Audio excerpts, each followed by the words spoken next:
இனிய தமிழ் வணக்கம். வெல்க தமிழ். இனிய தமிழ் வணக்கம். வெல்க தமிழ்.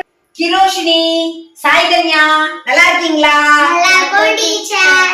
சரி, என்ன கிரோஷினி ஏதோ சந்தேகம்னு சொன்னியே, என்ன விஷயம்?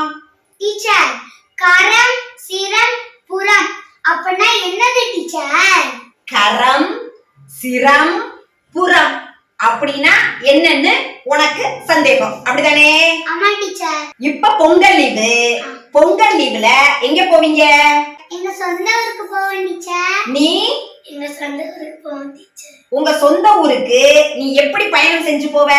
பேருந்துல. பேருந்துல போவியா? ஆமா டீச்சர். சரி, பேருந்துல போகும் பொழுது உனக்கு எந்த இடத்துல உட்கார பிடிக்கும்? ஜன்னல் கிட்ட உட்கார பிடிக்கும் டீச்சர். ஜன்னல் கிட்ட உட்கார பிடிக்குமா? நல்ல வேளை கிரோஷினி டிரைவர் சீட்ல உட்காரணும்னு ஆசைப்படல.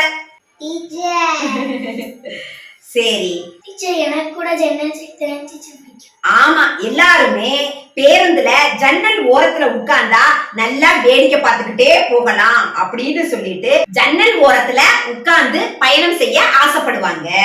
அப்படி ஜன்னல் ஓரத்துல உட்கார்றவங்களுக்காகவே பேருந்துல இத எழுதி போட்டிருப்பாங்க.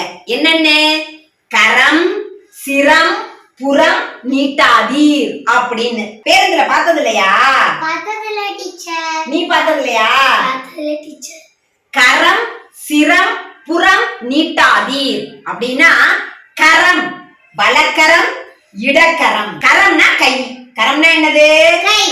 வலக்கை, இடக்கை. வலக்கரம், இடக்கரம். நம்ம வலக்கரத்தை நீட்டுங்க, இடக்கரத்தை நீட்டுங்க. வலக்கரம், இடக்கரம்.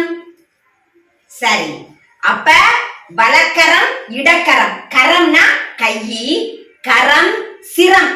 சிரம்னா என்னது? தலை. சிரம்னா என்னது? தலை. கரம் கை, சிரம்னா தலை. கரம், சிரம், புறம். எந்த புறம்? ர. எந்த ரா வருது? வல்லின ரா வரும். எந்த ரா வரும்? வல்லின. அப்ப புறம் அப்படிங்கிறது வல்லின ரா வர்ற புறம் அப்படிங்கிறதுக்கு புறம் வெளியே அப்படின்னு அர்த்தம். புறம்னா வெளியே, அகம்னா உள்ளே.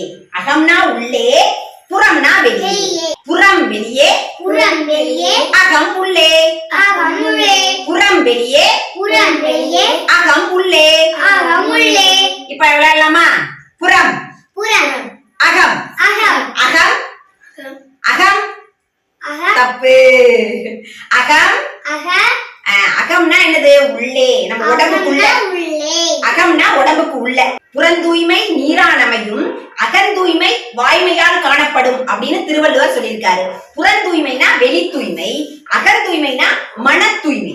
சரியா? மனச தூய்மையா வச்சுக்கணும். கோபம் இல்லாம, பொய் பேசாம, வஞ்சம் இல்லாம, அப்படி மனச தூய்மையா வச்சுக்கணும். அகந்தூய்மை.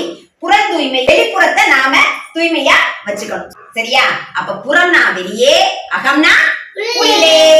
வலக்கரம், வலக்கரம், இடக்கரம். இடக்கரம். வலக்கரம், வலக்கரம், வலக்கரம், வலக்கரம். இடக்கரம். இடக்கரம். அகம், அகம், புறம். புறம். சரி, அப்ப பேருந்துல நாம பயணம் செய்யும் பொழுது ஜன்னல் ஓரத்துல உட்கார்ந்து இருக்கவங்களுக்காக முக்கியமா எழுதப்பட்டிருக்கின்ற வாசகம் தான் இந்த வாசகம். கரம், சிரம், புறம் நீட்டாதீர். கரம், சிரம், புறம் நீட்டாதீர். கையை, தலையை வெளியே நீட்டாதீர். நீட்டுனா என்ன ஆகும்? எய்தாப்புல பஸ் வரும், எய்தாப்புல லாரி வரும். நம்ம தலையை நீட்டினா என்ன ஆயிரும்? தலை அடிபட்டுரும். கையை நீட்டினா என்ன பண்ணும்? கையே அடிபட்டுரும். அது மாதிரி நிறைய பேருக்கு கை அடிபட்டிருக்கு, தலை அடிபட்டிருக்கு. அதனாலதான் பாதுகாப்பா நாம பயணம் செய்யணும் அப்படிங்கிறதுனால பேருந்துல எப்படி எழுதி போட்டிருப்பாங்க? கரம், சிரம், புறம் நீட்டாதீர். கரம், சிரம், புறம் நீட்டாதீர். Don't stick head or hands out. Don't stick Don't stick head or hands out. out. கரம், சிரம், புறம் நீட்டாதீர். கரம், சிரம், புறம் நீட்டாதீர். புறம் அப்படிங்கிறதுக்கு இடையினரா போட்டா அது என்ன புறம்? விழுப்புறம். அந்த ர என்ன ர? இடையினர். விழுப்புரத்துக்கு எந்த ர வரும்? இடையினர். புறம், இடையினர். அப்ப புறம் அப்படின்னா நகரை குறிப்பது. பேருந்து பயணத்துல பாட்டு, ஜன்னல் ஓர சீட்டு, இது எல்லாமே நமக்கு குதூகலம் தான். பேருந்தில் நீ எனக்கு ஜன்னல் ஓரம், பின்வாசல் முற்றத்தில் நீ துளசி மடம். பேருந்தில் நீ எனக்கு ஜன்னல் ஓரம், பின்வாசல் முற்றத்தில் நீ துளசி மடம். விடுமுறை நாட்களில் பள்ளிக்கூடம், விளையாட்டு பிள்ளைகளின் செல்ல கோபம், ஆளில்லா நள்ளிரவில் கேட்கும் பாடல் அன்பே அன்பே நீயே. பேருந்தில் நீ எனக்கு ஜன்னல் ஓரம், பின்வாசல் முற்றத்திலே துளசி மடம். பேருந்தில் நீ எனக்கு ஜன்னல் ஓரம், பின்வாசல் முற்றத்திலே துளசி மடம். ஆக சைதன்யா, பேருந்துல போகும்பொழுது ஜன்னல் ஓரத்துல உட்கார்ந்தா என்ன செய்யக்கூடாது? கரம், சிரம், புறம் நீட்டாதீர். படிக்கட்டுல பயணம் செய்யலாமா? செய்யக்கூடாது. படிக்கட்டுல பயணம் செய்யலாமா? செய்யக்கூடாது. படியில் பயணம், படியில் பயணம், நொடியில் மரணம். நொடியில் மரணம். படியில் பயணம், படியில் பயணம், நொடியில் மரணம். நொடியில் மரணம். இதே மாதிரி வாகனத்துல போகும் பொழுது நீங்க கண்டிப்பா ஹெல்மெட் மாட்டிட்டு போங்கப்பா அப்படின்னு அப்பாவை சொல்லணும். பின்னாடி உட்கார்ந்து இருக்கவங்களும் என்ன செய்யணும்? ஹெல்மெட் கண்டிப்பா மாட்டிருக்கணும். வாகனத்தில் போகும்போது நிதானம் தான் வேணும், அந்த நிதானமோ இல்லைன்னா மேலதானே போகணும். வாகனத்தில் போகும்போது நிதானம் தான் வேணும், அந்த நிதானமோ இல்லைன்னா மேலதானே போகணும். தலையில ஹெல்மெட்ட போடு, இல்லைன்னா உன்னை சுத்தி சாப்பீசு கோடு. தலையில ஹெல்மெட்ட போடு, இல்லைன்னா உன்னை சுத்தி சாப்பீசு கோடு. வளைவில் முந்துகிற வாலிபனே கேளுடா, வளைவில் முந்துகிற வாலிபனே கேளுடா.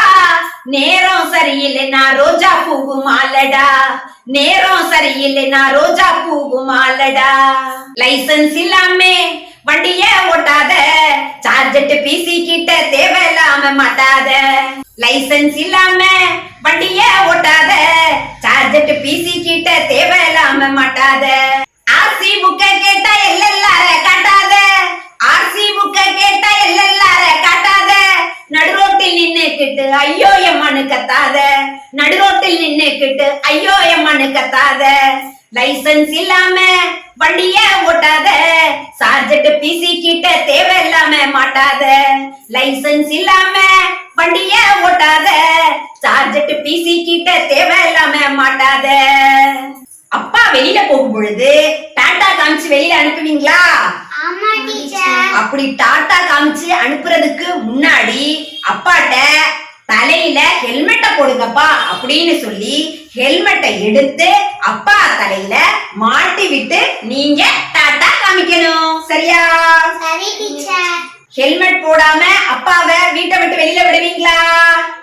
விட மாட்டோம் டீச்சர். யாரு வாகனத்துல பயணம் செஞ்சாலும், போர் வீலர்ல அதாவது மகிழுந்துல கார்ல பயணம் செஞ்சாங்க அப்படின்னு சொன்னா சீட் பெல்ட் போடணும். டிரைவரும் சீட் பெல்ட் போடணும். டிரைவருக்கு பக்கத்துல முன்னாடி உட்கார்ந்து இருப்பாங்க இல்லையா கார்ல, அவங்களும் சீட் பெல்ட் அணிஞ்சிருக்காங்களா அப்படின்னு பார்க்கணும். அதே மாதிரி இருசக்கர வாகனத்துல டூ வீலர்ல போகும் பொழுது கட்டாயமா என்ன போடணும்? ஹெல்மெட் அணியணும். என்ன அணியணும்? ஹெல்மெட் அணியணும். ஆமா. சாலை விழிப்புணர்வை பற்றி கவிஞர் பா. விஜய் தான் அருமையாக ஒரு கவிதை எழுதியிருக்காரு. சாலையை கடக்கும் பொழுது இரு புறமும் கவனி, சாதனையை கடக்கும் பொழுது நான்கு புறமும் கவனி. நன்றி, வணக்கம்.